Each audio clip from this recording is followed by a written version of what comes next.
Good morning, good afternoon, good evening, wherever you are in the world. Hello, my name's Jenny D and I just would like to introduce tutorial number 1, part 2, New Beginnings.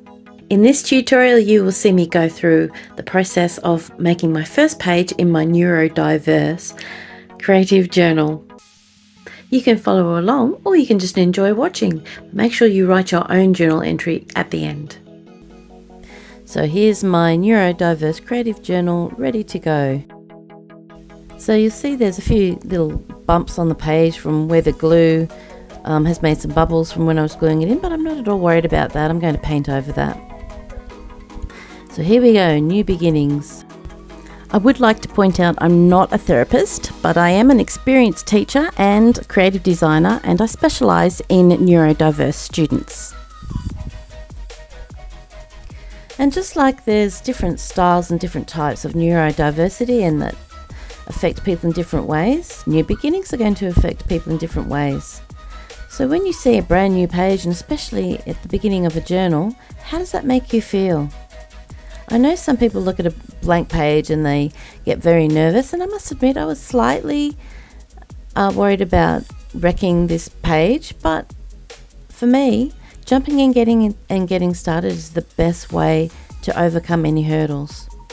So what I decided to do, and I've done this exercise a few times and with other different artists of tutorials I've been following, I just took a watercolour water-soluble pencil and I just started writing out my feelings.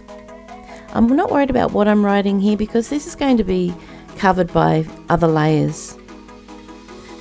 So I will speed this process up a little bit, but if you're following along, grab a water-soluble pencil or even just a plain lead pencil and just start writing out your feelings on this blank double page.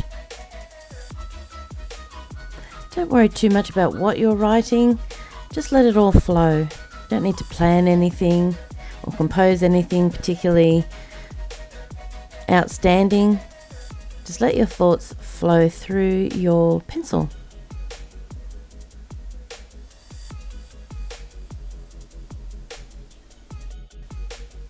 So next I'm going to take some water-soluble crayons. These ones are Inktense, and I'm just going to make some blocks of colour. Now I have a feeling that this page is going to turn out sort of purples and blues. I'm not really sure why, but I'm just going to get started with some purples and blues, just making patches. And again, not thinking too carefully about where I'm going. The only thing I did leave uncoloured was where I'd written New Beginnings, but everything else I just popped in some colour. I'll just speed that process up again. If you're worried about choosing colours, you could just choose colours randomly out of a crayon box. Now I'm adding some water over the top with a nice fat brush and it's blurring everything out.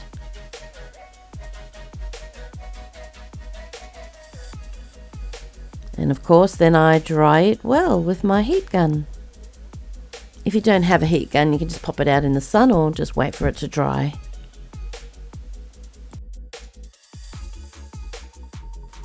Now it's time to stencil. So I've chosen a few different colours. Some of them are from folk art. They're all acrylic paints. One of them is from Golden. You can use whatever you've got available. Any acrylic paint will do.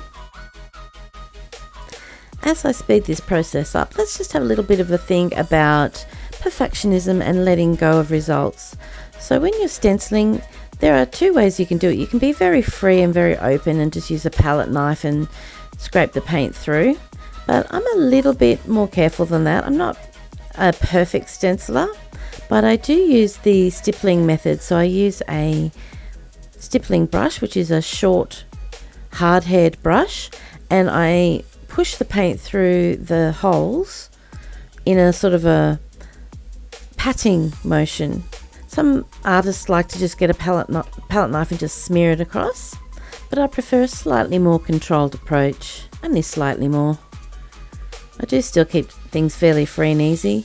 I'm blending the paint as I put it in through the stencil as well, and here's my result.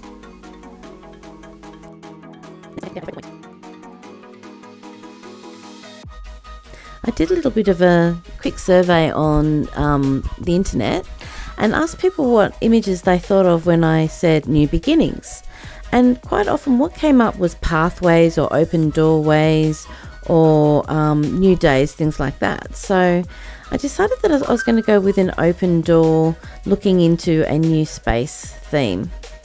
I designed the open door stencil and then I tested it out on a few different pages, a few different collage pages. And now I have the opportunity to audition those on my art journal page by cutting them out and then just putting them out on my layout to see how the colours work together.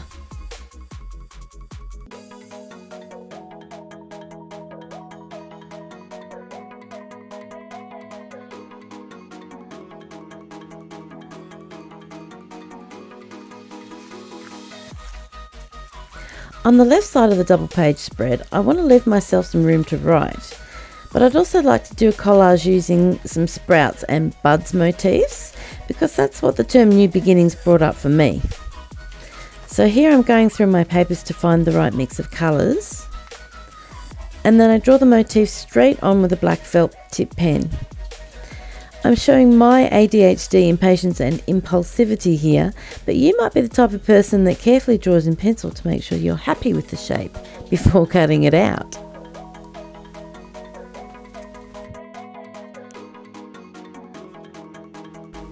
I had to use a knife and a cutting mat at one stage for a spot where the scissors just wouldn't go.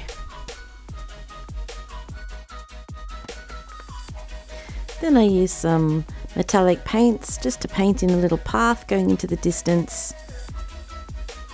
I wanted this to suggest that your new beginnings could take you anywhere.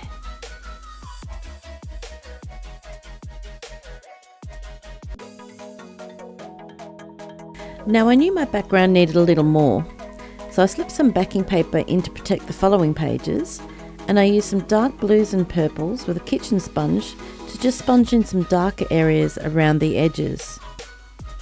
It also went in the gap from where my end pages hadn't quite reached the fabric cover where it was turned over.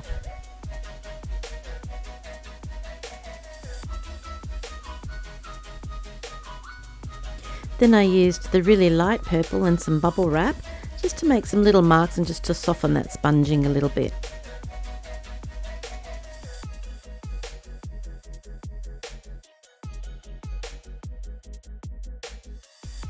Then I glued all the elements down using gel media and a sponge.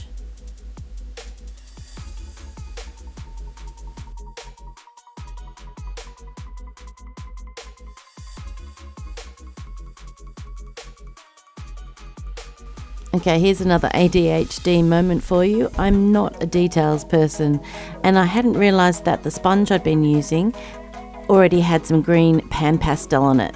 So before I put a layer of gel media on top, I switched to a clean sponge. The doorway seemed to be begging for a vine, and I knew I wanted to use some of our stickers that I'd hand coloured.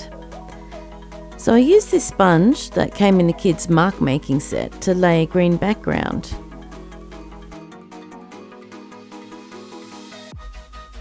Then I hand painted some vines.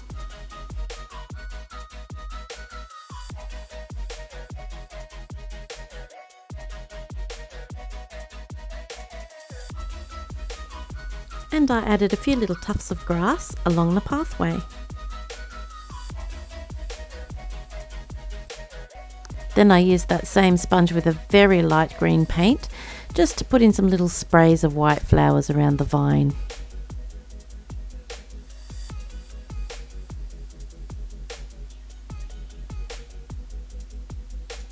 Then I was able to unpeel the stickers from their backing and then press those hand coloured stickers onto my page to make the flowery vine.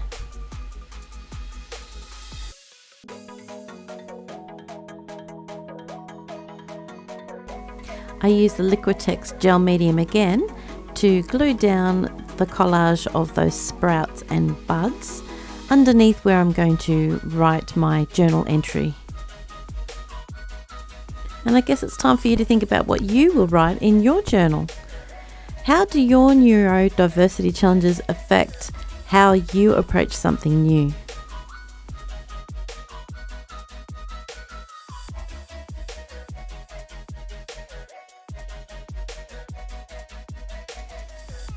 I'd love to get your feedback. Leave a comment below. Share what journaling you've done. We'd love to build this up as a community where we can inspire and guide you, but we'd love to hear your feedback as well. I used a fine black Posca pen just to write right over the top of the paint. I wrote the date and then I wrote how I felt about new beginnings, and in particular my new beginnings in that journal, the very first page of the journal.